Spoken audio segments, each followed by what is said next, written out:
जय श्री श्याम। भक्तों, श्री कृष्ण के अनेक भक्त हुए। उन्हीं भक्तों में से एक नाम भक्त रसखान का भी आता है। 1558 ईस्वी दिल्ली में जन्मे सैयद इब्राहिम खान कृष्ण भक्ति की कविताएं लिखने के कारण कवि रसखान के नाम से प्रसिद्ध हुए। मुसलमान होते हुए भी कृष्ण भक्ति और उनके प्रेम की अविरल धारा प्रवाहित करने वाले रसखान के सवैये तो सचमुच रस के खान हैं। मानुस हों तो वही रस खाने, बसों ब्रज गोकुल गांव के ग्वारण। जौ पशु हों तो कहा बस मेरो, चरो नित नंद की धेनु मझारन। प्रस्तुत पंक्तियों में श्री रसखान जी ने मनुष्य और पशु हर जन्म में ब्रज भूमि में ही रहने की प्रार्थना की है। ऐसी क्या बात हुई जो कृष्ण की भक्ति रस में बहकर एक खान रस खान बन गया।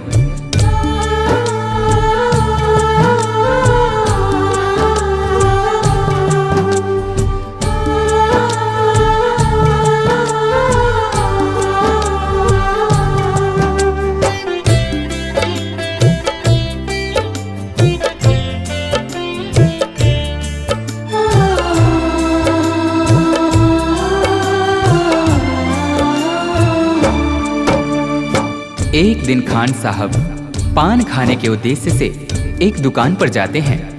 तभी अचानक उनकी नजरें उस दुकान पर लगी बाल कृष्ण की छवि पर पड़ती है।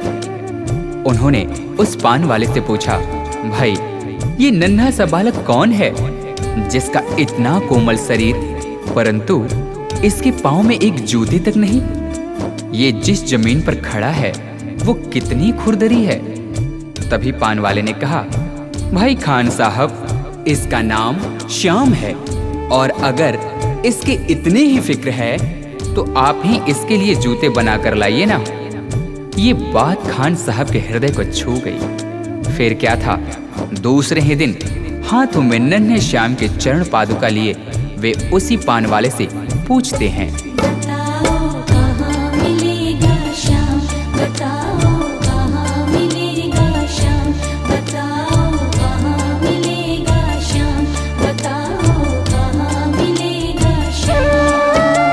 चरण पादुका लेकर सबसे, चरण पादुका लेकर सबसे पूछ रहे रस खान, बताओ कहाँ मिलेगा श्याम,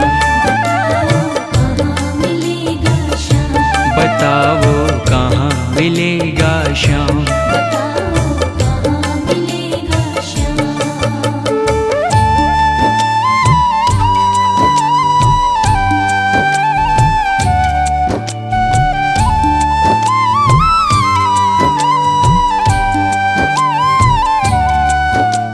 पान वाले ने देखा कि यह तो सचमुच ही चरण पादुका लेकर आ गया। उसने अपना पल्ला झाड़ते हुए कहा, देखो भाई यह नन्हा बालक यहाँ तो तुम्हें नहीं मिलेगा, शायद कहीं और मिल जाए, जाकर किसी दूसरे से पूछते क्यों नहीं। उस नन्हे श्याम की सूरत को अपने दिल में बसाए खान साहब चल पड़ते हैं और रास्ते में आने जाने वाले हर व्यक्ति से पूछते हैं, वो नन्हा सा बालक है, सांवली सी सूरत है, बाल घुंघराले उसके, पहनता मोर मुकुट है।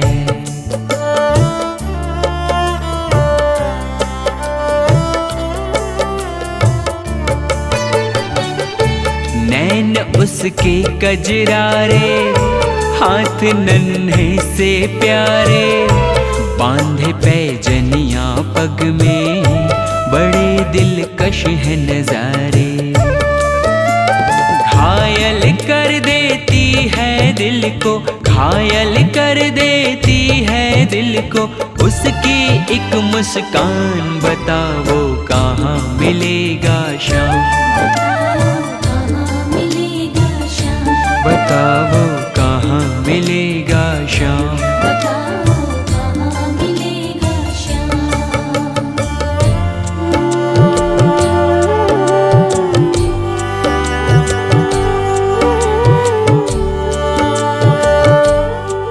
कृष्ण ने देखा कि यह भक्त मुझे नन्हे श्याम के रूप में ढूंढ रहा है, वह तो मुझे इस रूप में पहचान भी नहीं पाएगा। तभी वे एक साधारण व्यक्ति का रूप धारण कर खान जी के पास जाकर सारी बातों को सुनने के पश्चात उनसे कहते हैं, समझ में आया जिसका पता तू पूछ रहा है, वो है बांके बिहारी जिसे तू ढूंढ रहा है।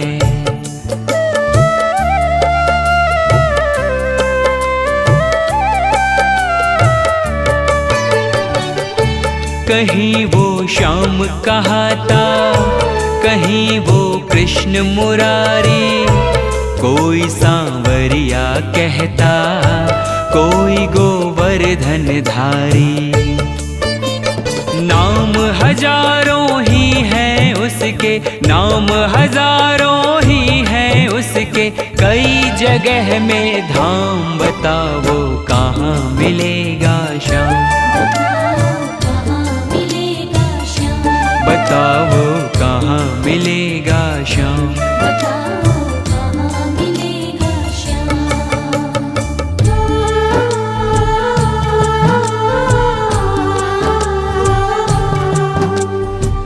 उस भले व्यक्ति ने खान जी को वृंदावन जाने को कहा। फिर क्या था, मानो मुसाफिर को मंजिल मिल गई हो। बिना खाए पिए लगातार चलते हुए खान साहब वृंदावन में कृष्ण के मंदिर तक जा पहुंचते हैं। पागलों जैसी हालत, हाथों में जूते लिए। अन्य समुदाय के होने के कारण मंदिर के पुजारियों ने उन्हें अंदर आने से मना कर दिया। नन्हे श्याम से मिलने की आस लिए खान साहब रो पड़े।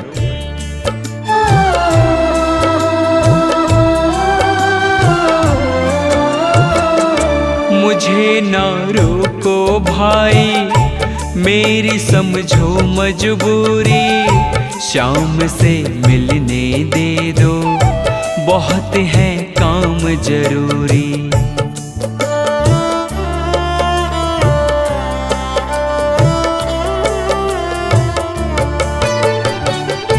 सीढ़ियों पे मंदिर के डाल कर अपना डेरा, कभी तो घर के बाहर श्याम आएगा मेरा। इंतजार करते करते ही, इंतजार करते करते ही सुबह से हो गई शाम। बताओ कहाँ मिलेगा श्याम, बताओ कहाँ मिलेगा श्याम।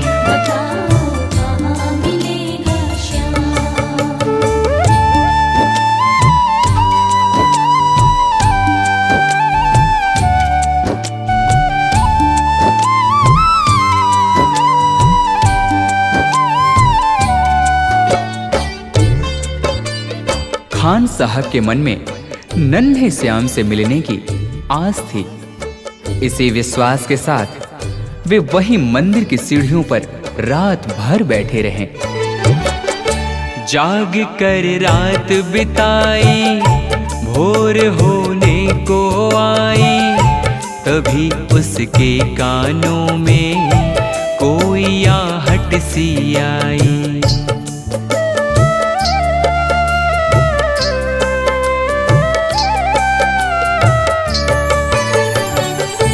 वो आगे पीछे देखे, वो देखे दाएं बाएं, वो चारों ओर ही देखे, नजर कोई ना आए। झुकी नजर तो कदमों में ही, झुकी नजर तो कदमों में ही बैठा नन्हा श्याम। बताओ कहाँ मिलेगा श्याम, बताओ कहाँ मिलेगा श्याम।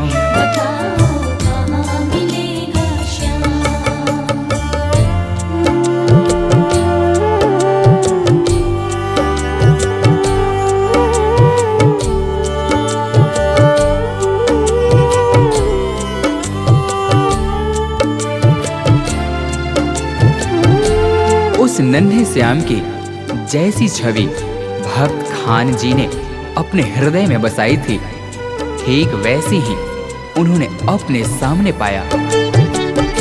खुशी से गदगद होकर गोद में उसे उठाया, लगा कर के सीने से बहुत ही प्यार लुटाया।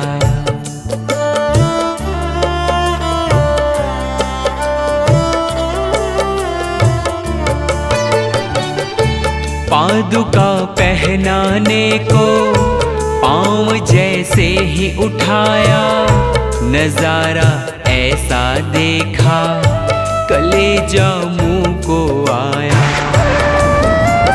कांटे चुभ चुभ करके घायल, कांटे चुभ चुभ करके घायल हुए थे नन्हे पाँव। बताओ कहाँ मिलेगा श्याम,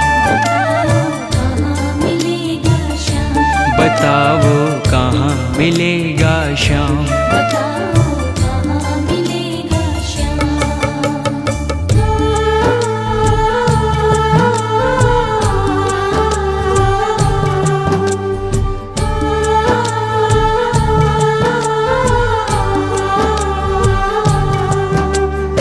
खान साहब ने श्याम के घायल पांवों को देख रो रो कर उनसे कहा,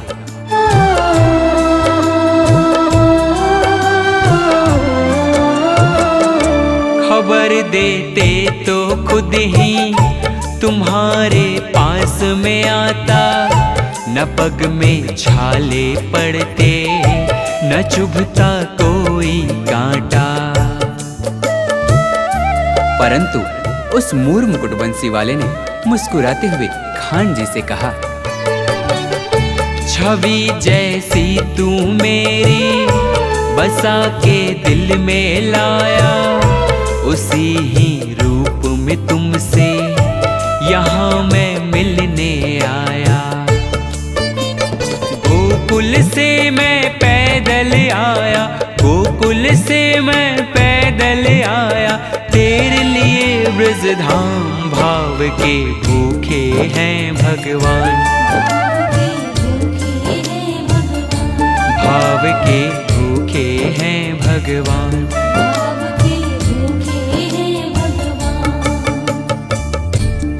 इस प्रकार भक्त और भगवान का मिलन शायद ही देखने को मिले।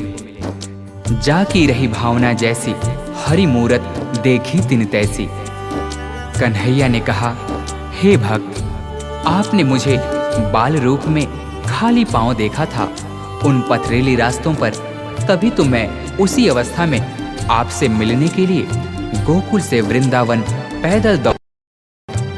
आपके हाथों से चरण पादुका पहन मुझे त्रिलोक की सारी खुशियां मिल गईं। श्याम की बातें सुनकर कवि वो हुआ दीवाना, कहा मुझको भी दे दो अपने चरणों में ठिकाना। तभी से खान जी श्याम नाम के भक्ति रस में ऐसे डूबे कि उन्हें रस खान के नाम से जाना गया। तू मालिक है दुनिया का ये मैंने जान लिया है, लिखूंगा पद तेरे ही आज से ठान लिया है। श्याम प्रेम रस बरसा सोनू, श्याम प्रेम रस बरसा सोनू, खान बनारस खान भाव के भूखे हैं भगवान, भाव के भूखे हैं भगवान। कांटों पर चल कर के रखते, कांटों पर चल कर के रखते, अपने भगत का मान भाव के भूखे हैं भगवान, भाव के भूखे हैं भगवान, भाव के भूखे हैं भगवान, भाव के भूखे हैं भगवान।